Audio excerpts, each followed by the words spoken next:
दौड़ से खबर आपको दें, इकबाल मुगल दौड़ के नवाही कस्बे 60 मील के दुकानदारों का मुतालबात के हक में दौड़ प्रेस क्लब के सामने एहतजाज, बुनियादी सहूलियात फराहम करने का मुतालबा। खबर के मुताबिक दौड़ के नवाही कस्बे 60 मील के दुकानदार शहरी इत्तेहाद के रहनुमाओं ने सदर अली असगर रिंद, अकरम मरी, मोहम्मद अली मुगल, गुलाम मुस्तफ़ा रिंद और दीगर की क़यादत में शाही बाजार से प्रेस क्लब तक एहतजाजी रैली निकाली और मुजाहरा किया। इस मौका पर मीडिया से गुफ्तगू करते हुए रहनुमाओं ने कहा, 60 मील इंतज़ामिया की नाअहली के बायस शहर मसाइल का गढ़ बन चुका है। शहर में गैर एलानिया लोड शेडिंग से ज़िंदगी अजीरन हो गई। यूनियन चेयरमैन समेत आला हुकाम को शिकायत के बावजूद अजाला नहीं किया जा रहा। शहर में गैर कानूनी मवेशी मंडी लगने से शहरियों के साथ साथ स्कूल में जाने वाली तालिबात को शदीद मुश्किलात का सामना है। रहनुमाओं ने कहा, अगर जायज़ मुतालबात हल ना किया गया तो पीपल्स सेक्रेटरीट के सामने एहतजाज किया जाएगा।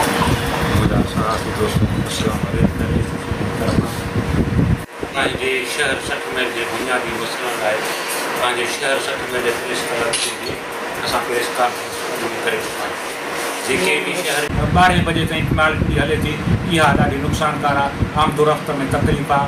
के माण्हू बीमार आहिनि, अचनि था नवाब शाह वञा था, उन्हनि खे बि उते स्टोर ते फिरजूं जेके पियूं आहिनि उनमें अहिड़ियूं दवायूं आहिनि जेके हयाती बचाईंदड़ दवायूं आहिनि, जीअं इंसोलिन थी, ॿारनि जूं दवायूं, खीर आहिनि, उहे जेके उहे बि ख़राब थी था वञनि ऐं बिजली कलाकनि जा कलाक गुम आहे।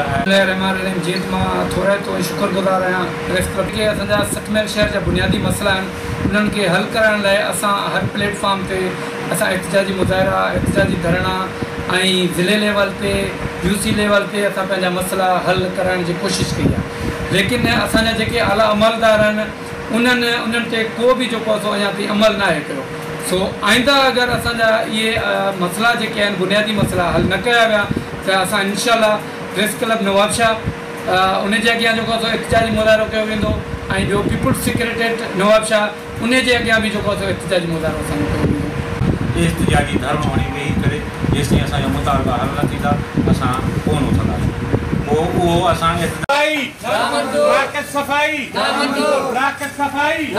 60 मील शहर जी स्ट्रीट लाइटूं, 60 मील जी स्ट्रीट लाइटूं, सफ़ाई जो नाइल वापडा जा इंतजामिया, 60 मील जा नाइल पुलिस इंतजामिया, 60 मील शहर जा बुनियादी मसला हल कयो, 60 मील शहर जा बुनियादी मसला हल कयो, 60 मील शहर खे ऊंदाई खां बची माल पीड़ी आहे वो हुअण त ईअं खपे जो अंगारे जेॾी माल पीड़ी उहा हेॾे दौड़ हली अचे, माल माण्हू ठाहे अचनि। बहरहाल उतां जा वापारी ऐं माल वारा उहो 60 थो ऐं उते पीड़ी लॻी पई आहे, उनजो को धणी साईं कोन्हे। इंतिज़ामिया खे 2-3 चकर असां जेको आहे सो उन सां मीटिंगूं कयूं आहिनि। बहरहाल वञूं था तकिड़ो उहा असांजे हिकिड़ी पीड़ी ते अमल कनि था, बाद में उहो वरी सिलसिलो बंदि थी थो वञे। ऐं शहर 60 मील जे चेयरमैन सां असां 2-3 चकर पंहिंजूं मीटिंगूं कयूं आहिनि। हुन असांखे ठल्हा दिलासा ॾिना आहिनि।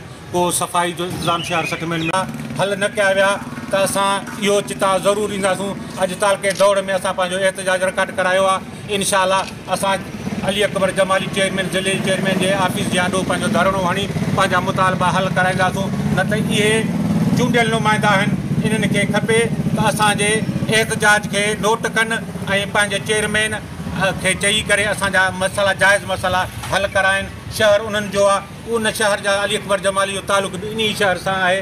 हाजी सईद खान मरी जो तालुक़ बि इन उहो ज़िले में बरा, उनजो तालुक़ बि इन ई शहर सां आहे। असांजा मसइला छो हल नथा थियनि?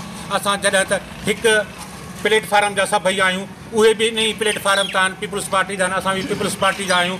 कहिड़ो दुकानदार कोन्हे। ठीकु आहे, शहर आहे, उन में ॿिया दुकानदार बि आहिनि, ॿिनि पार्टियुनि सां बि। अकबर जमाली खे इहो पैगाम पहुचाईंदासीं, तव्हां ज़िले जा चेयरमैन आहियो त हिन पंहिंजे चेयरमैन खे हिदायत कयो त शहर 60 मील जे बुनियादी मसइलनि में चेयरमैन पंहिंजो किरदारु अदा करे ऐं उहे हल कराए ऐं जेके दुकानदारनि तां जेके इहे बोझ आहे उहो ख़तमु थी वञे। इहो असांजो हक़ु आहे, दुकानदारनि जो हक़ु आहे, क़ानूनी हक़ु आहे। असां जमहूरी हिकमत अमली या उन ते को बि अमल दरामद न थी सघियो आहे, जंहिंमें 60 मील शहर जा स्ट्रीट लाइटूं जेके नाकारा बणियल आहिनि, राति जे वक़्तु 60 मील शहर कब्रिस्तान जो ॾेख ॾेई रहियो आहे। लेकिन उन जे बावजूद भी असांजा चूंडियल नुमाइंदा उन्हनि जे कननि ते जूं तक नथी रिंगे त असां 60 मील शहर जा जेके स्ट्रीट लाइटूं आहिनि उन्हनि खे बहाल करायूं। उन खां पोइ गैर क़ानूनी जेका माल पीड़ी विच चौक ते लॻाए वञे थी, जंहिंमें असांजे दुकानदारनि खे, असांजे शहरनि खे, इमरजेंसी में अचण वारनि खे उन जी तकलीफ़ पहुचे थी। असांजे दुकानदारनि जो रश जे करे चोरियूं थियनि थियूं ऐं असांजूं नियाणियूं